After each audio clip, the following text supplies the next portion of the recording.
Hello, everyone. It is such an honor and privilege to be here today in front of you. We all know that any Indian speech, when starts with a holy Sanskrit chant, it makes more profound impact on all of us. So let me also begin with the same. Atma Prerakatva, Anyonya Prerakatva, Vidyut Pravaha, Vibhagiya Nisyandan, Prameya. Wait. Do you guys literally think that what I've just spoken are some holy Sanskrit chants? Well, let me tell you, they are not. So what these words are, let me first tell you the meaning of all these words, and then I will tell you where they come from.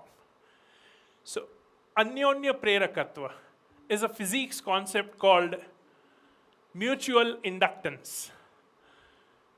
Atma Prerakatva is another physics concept called self-inductance. A chemistry concept, Vibhagiya Nisyandan, is nothing but a titration. Prameya is mathematical theorem. And another word, which is Vidyut Pravaha. You can sense the word itself, Vidyut and Pravaha, electricity current. Friends, let me tell you, I have read, understood, and written all these words throughout my schooling education, being a Gujarati-medium school boy. Yes, you might have guessed it right, that I'm here to tell you all these definitions around. But wait, I'm not here for that. Ladies and gentlemen, my name is Mudit Dholakia, and today I stand before you, not just as a speaker, rather a storyteller, and a weaver of narratives that spans across different varieties of cultures, continents, and a vast expanse of human language. Well, our tale is always of transformation, transcendence, and at times picturizing a vivid image of language into a certain boundary. But we always forget one thing, that these are the guiding beacons towards the humanity and success. And I come from a vibrant tapestry of Gujarat, where during my initial days in childhood, my mother tongue painted my childhood so colorfully with rich heritage and tradition. My father was a station master. My mother was a state electricity board employee. And we were staying to a nearby neighborhood of a village which is situated in the near tapestry of town of Rajkot. But why I'm telling you all this is because their job nature was sort of a transferable in terms of locations. So they put me in a Gujarati-medium school, which is native to that state. And being a Guju, it's so easy for me to understand what these words are because I speak it. It is my native language, and I have no regrets for it. Why? The first thing is, I would have to stay at home, enjoying an only child benefits that some of you might have already been enjoying. And another thing is, I might not have to stay away from home and leave all these perks aside. So I don't have any regrets. And I'm so thankful for this decision to them. One fine day, when I was visiting my father's office at a railway station, it's actually a railway station, it's not an office. And in village, generally the location of your station master's home, their family stay, and the railway station are quite nearby during those days. And my mother used to make some lemonades and tea to keep my father hydrated. So we used to take all these things and go to the railway station. Now, if you have ever seen, I'm sure you might have curiosity to understand what exactly is the railway operational procedure on the railway station. Now, that was my first experience when I actually felt there is a language in existence. So, at Indian Railways, nowadays you have that red, green, and orange signal through which all the things get separated. It's all automated. But during those days, being a 90s kid, if I tell you the story of the same process, there were flags, a red flag and a green flag. Green flag means the train can go, and a red flag means please stop, there is something, or you need to stop. I went to office and the black magic happened. Unknowingly, I'm justifying it's unknowingly, you could imagine a 5-year-old boy who is in his immaculate immaturity takes a red flag out of his cabin, and without telling his father, he just goes on the platform number 1, and probably I would have, sung a song. When I get older, I will be stronger. Here call me freedom, just like a waving flag, and waving flag, but waving red flag. The train, which had to reach after 20 minutes at the nearest town, was still inside the station at a stoppage point. The blunder has happened. After a long inquiry of around 2.5 months, a 3-page letter came at my home stating that my father has been suspended from his duty for next 3 months. Degrees into worry. But for them, I also asked them a cotton candy treat on the same day. But apart from this fun, this was my first experience when I realized that be it a sign or be it a verbal language, it has a context to it. If it doesn't have any context, it absolutely have no meaning. The second experience happened with me in school. So my school teacher asked me that, Mudit, where do you see yourself in next 5 years?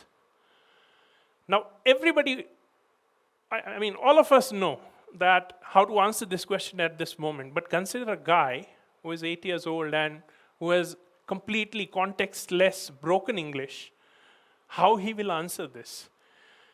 I gathered all my knowledge and I answered hilariously that teacher might have thought to resign from school. You listen to my reply. I said, ma'am, you are talking about myself seeing in next 5 years. Well, I have been seeing myself in the mirror since I was born, so I will continue to see myself in the mirror for next 5 years. Yeah, that was me.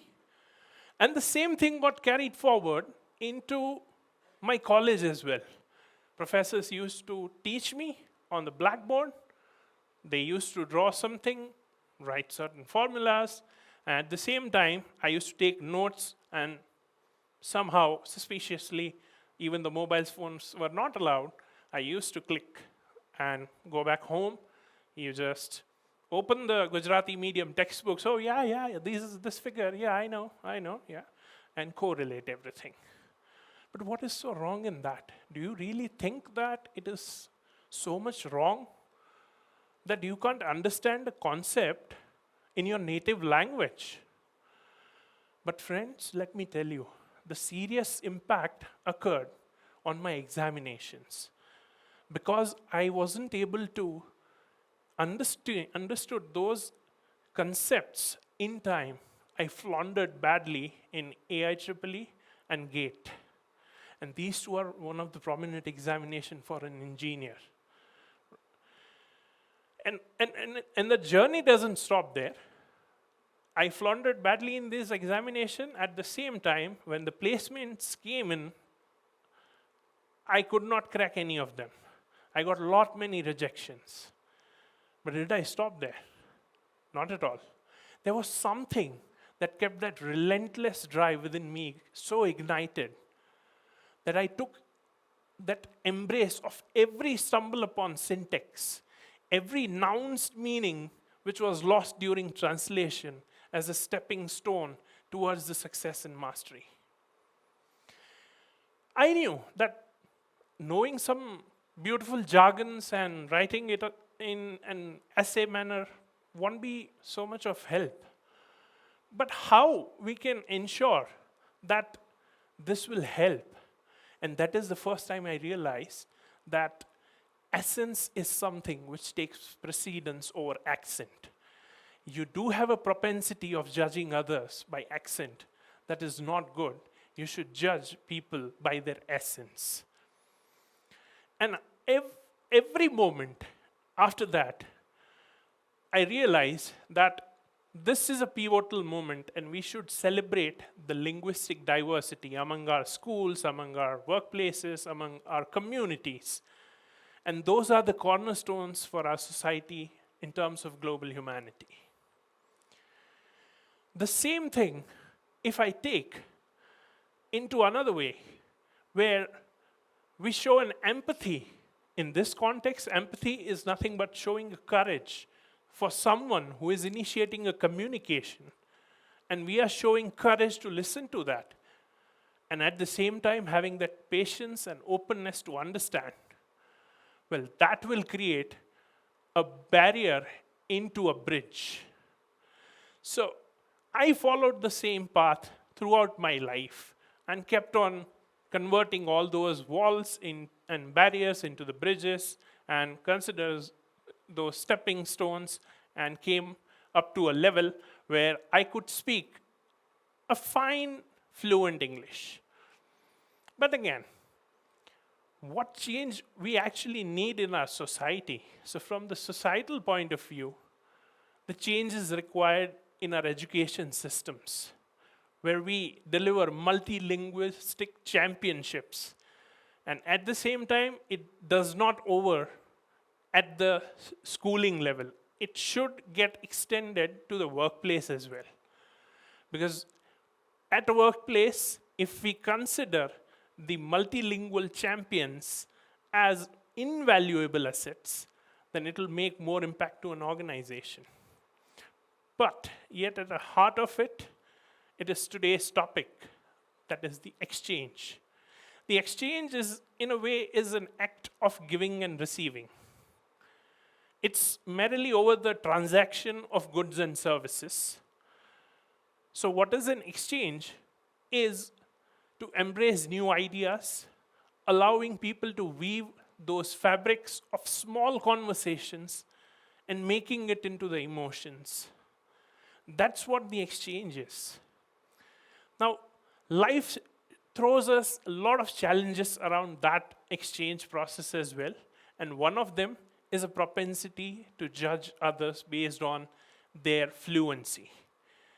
When we judge somebody based on their fluency, we are not just diminishing their worth as an individual, but we are depriving ourselves from learning something new. So let us see the world and let us embrace that change so that we can see everything through a different lens. And at the same time, when we say that we are going to do it, we need to avoid our inner fear, inner biases to overcome and turn those challenges of barriers into the bridges. Now, I give you a quick example. Before 3 days, I had a throat infection. And my wife is a medico, so she came to me and said that you have an acute pharyngitis. And I was like, what? So this is where the thing is. You actually don't know the meaning of something, and you are judging that particular word as a very serious word. Obviously, the throat infection is a severe. I'm not saying that. I'll have to go back to home, don't worry. Right? So let us take an oath that from now onwards, we will not judge anyone based on their language, not based on their fluency, but rather when somebody is speaking into their native language or probably in a tone which we don't understand, we open-heartedly welcome that. We learn something new from it, and we embrace the change into our society. Ladies and gentlemen, as a techie, I can surely correlate the same thing into my workplace on multiple technologies, multiple programming languages, multiple concepts like agile and whatnot. What we generally do is we embrace these sort of things from the existing world. We try to cultivate into the culture where we can learn at the same time, apply the same things into our practical knowledge, and then we do a betterment of society. After having this openness to understand and challenging perspectives and a wholehearted nature, let me tell you one thing, that particular Gujarati medium guy became 2015 Vikram Sarabhai Junior Scientist National Award winner, and IIM Ahmedabad alumni, Indian Space Research Organization researcher, and today a first-time TED Talks speaker. Thank you so much, Mudit Dholakia, ladies and gentlemen.